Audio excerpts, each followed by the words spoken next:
Hey there, English learners. I'm Erin. And I'm Evan. Whether you're learning English, trying to improve your habits, or just wondering why your evenings vanish faster than your phone battery, we've got you covered. Because today's topic is one you're definitely going to feel in your soul. All right, Evan. Tell me honestly, have you ever come home from work thinking, tonight's the night, I'm going to cook a healthy dinner, maybe go for a walk, finally read that book. And somehow, you just end up doing absolutely none of it. Oh, all the time. I swear my evening plans are like New Year's resolutions. They start off strong, and then Netflix happens, or my couch kidnaps me. It's not my fault. Totally relatable. But jokes aside, we're serious about helping you make the most of your evenings and your English. Exactly. And that's what today is all about. How to stop wasting your evenings after work and start turning them into the best part of your day. Not with boring routines or strict rules, but simple, powerful changes that work with real life. And hey, if you're serious about transforming your evenings and your English, don't forget, we've created a free PDF guide for this episode. It's packed with key takeaways, comprehension questions, and grammar exercises to help you practice and improve your English. You'll find the link in the description. Download it, use it, and hey, maybe don't let it sit unopened in your downloads folder for the next 3 weeks. Haha, seriously. And as always, we'll be introducing some really useful intermediate level words and expressions throughout this episode. And our friend Charlotte will break them all down later in Charlotte's vocabulary section, so you can learn how to use them like a native. All right, let's dive into it. Starting with why your evenings aren't just leftovers from the day, but the launch pad for everything you want to become. You know, Erin, for the longest time, I was all about that perfect morning routine. Wake up early, meditate, journal, and all that. But honestly, I realized my mornings weren't really the problem. My evenings were. They were silently sabotaging me. Oh, I totally get that. It's funny how we obsess over mornings, but forget that our evenings set the tone for everything. Think of it like this. Your evenings are the backstage crew setting up the stage for tomorrow's performance. If they're chaotic, your next day will feel the same way. Exactly. I remember staying up late, mindlessly watching TV, thinking I was relaxing. But the next morning, exhausted, grumpy Evan. Then I shifted the focus to my evenings, and that's when things really clicked. And that's the secret no one talks about. Evenings aren't about filling every moment. They're about intentionally building the energy and mindset you want tomorrow. And that brings us perfectly to the second point. We need to stop collapsing into our couches like we just crossed a marathon finish line. Instead, give your day a proper curtain call. A gentle, intentional transition. Oh, I love that metaphor. I used to close my laptop, flop onto the couch, and then wonder why I felt stuck in work mode. But now I take a minute, literally just 1 minute, to put on music, tidy my workspace, and officially close out the day. It's like a small ritual that tells my brain, hey, you did good, time to shift gears. Exactly. For me, it's changing out of my work clothes and writing a quick note in my journal. It's not complicated. It just signals to my mind that the workday is officially over, and it's okay to relax. Right. And once you do this consistently, you start to feel lighter. You're not just drifting into your evening. You're walking into it with purpose. And speaking of purpose, let's talk about structuring your evenings in a way that actually works. Instead of treating your evening as one long, endless stretch of free time, which usually means we waste it, break it down like a delicious 3-course meal. Oh, now you're speaking my language. It's about having these mini zones, power blocks, that match your energy. First, there's unwind and recharge. Maybe you take a short walk, listen to music, or just stretch for a few minutes. You're not forcing yourself to be productive yet. You're just letting the stress melt away. Then comes my favorite block, growth and creativity. After I've relaxed, my mind actually wants to explore.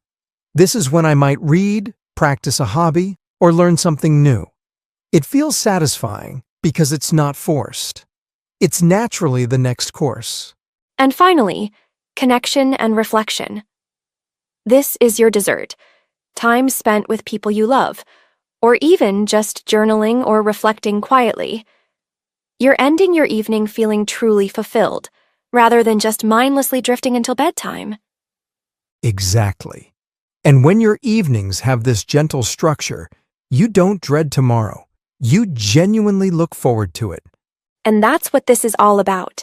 Not complicated routines or strict rules, but intentionally designing evenings you actually love.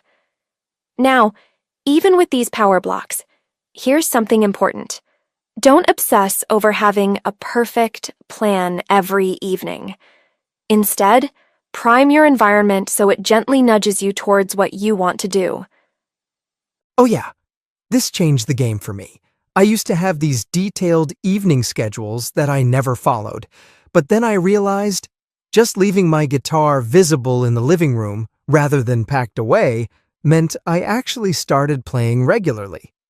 Right. It's like when you put fresh fruit on the counter instead of cookies. You naturally make better choices. For me, keeping my journal right by my bedside lamp makes it effortless to write at night. Priming your space means less discipline and more natural flow. Exactly. Set your environment so it becomes your silent partner in achieving what you want, without fighting against your tired brain. And speaking of tiredness, this next one's big. Most of us say, "I'm just too tired after work." But honestly, it's not low energy. It's scattered, unfocused energy. Absolutely. I used to think I was exhausted until I noticed that if something interesting or exciting came up, suddenly I found the energy. That showed me it wasn't about lack. It was about misuse. When your energy is scattered, scrolling, zoning out, doing random things, it drains fast.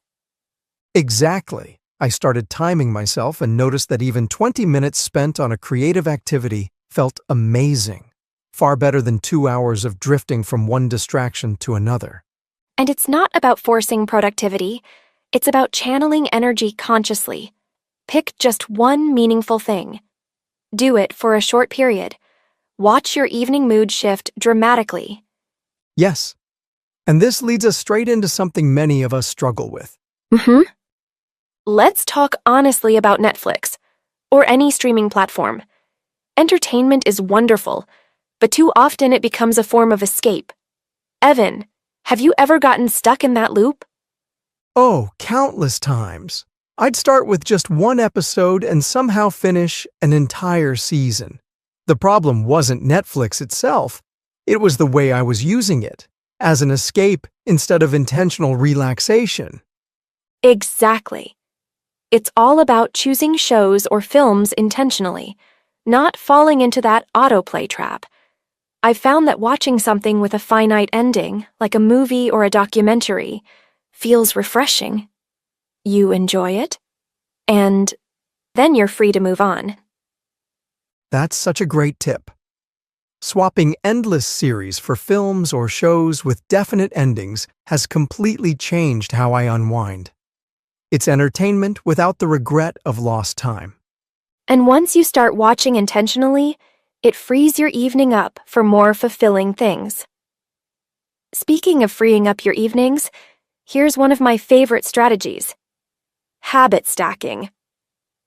It's about effortlessly adding good habits into routines you already have, instead of forcing brand new ones into your busy evening. I love habit stacking.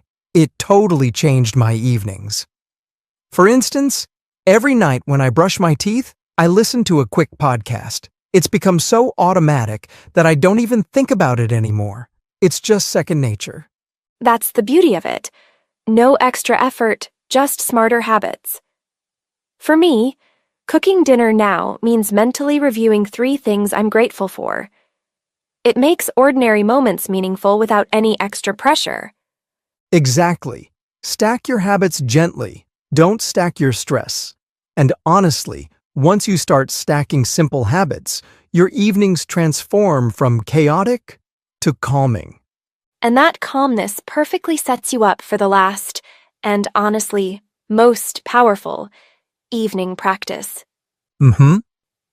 Ending your day with a quick reflection is like hitting a reset button for your mind.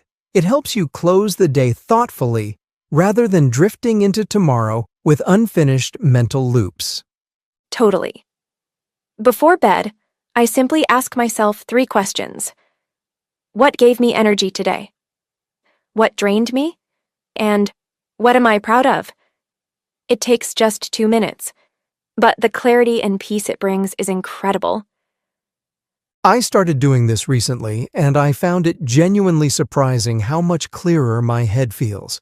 It's like tidying up your mental space. Just a quick reset, and suddenly you sleep better, wake up better, and live better. Couldn't have said it better. Reflection isn't about creating more work. It's about giving yourself closure each night so you can fully embrace tomorrow. All right, so we've covered some pretty powerful strategies today, and we hope they genuinely help you reclaim your evenings and turn them into moments that count. Definitely. And along the way, we introduced some interesting intermediate-level vocabulary that might be new for some of you. But don't worry. We've got Charlotte here to break them all down clearly in Charlotte's vocabulary section. Charlotte, take it away. Hi everyone. Charlotte here. Let's unpack some intermediate-level words and phrases from today's conversation to help you sound more fluent and natural in English. Here we go. Launchpad, meaning a starting point or place to begin something new and exciting. Example, my first job served as a launchpad for my entire career. Sabotage, meaning to deliberately damage, obstruct, or ruin something. Example, she didn't want to sabotage her health goals by eating unhealthy snacks. Obsess, meaning to be overly preoccupied with something or someone. Example, he tends to obsess about minor details instead of looking at the big picture. Crew, meaning a group of people who work together, often behind the scenes. Example, the crew backstage made sure everything ran smoothly during the concert. Grumpy, meaning irritable or bad-tempered. Example, I feel a bit grumpy in the morning before I've had my coffee. Intentional, meaning done with purpose and deliberate effort. Example, she's very intentional about how she spends her free time. Collapse, meaning to fall down suddenly or fail completely. Example, after a long day at work, I just collapse onto the couch. Ritual, meaning a set of actions performed regularly, often with symbolic meaning. Example, my evening ritual includes reading a book for 10 minutes before bed. Drift, meaning to move slowly or aimlessly, often without direction or purpose. Example, without clear goals, it's easy to drift through your career. Dread, meaning to feel anxious or worried about something that is going to happen. Example, she used to dread Monday mornings until she changed her evening routine. Chaotic, meaning completely confused or disorganized. Example, the classroom became chaotic when the teacher left briefly. Incredible, meaning amazing or extremely impressive. Example, the progress he's made with his English skills is truly incredible. And that's it for today's vocabulary. Try using 1 or 2 of these words this week and watch how naturally they become part of your language. See you next time. Thank you, Charlotte. Those explanations always make everything so clear. Absolutely. And remember, everyone, the power to change your evenings is in your hands. Take these tips, experiment with them, and see how they make your evenings better. Exactly. Keep growing, keep learning, and most importantly, enjoy the journey. We'll see you next episode. Bye for now.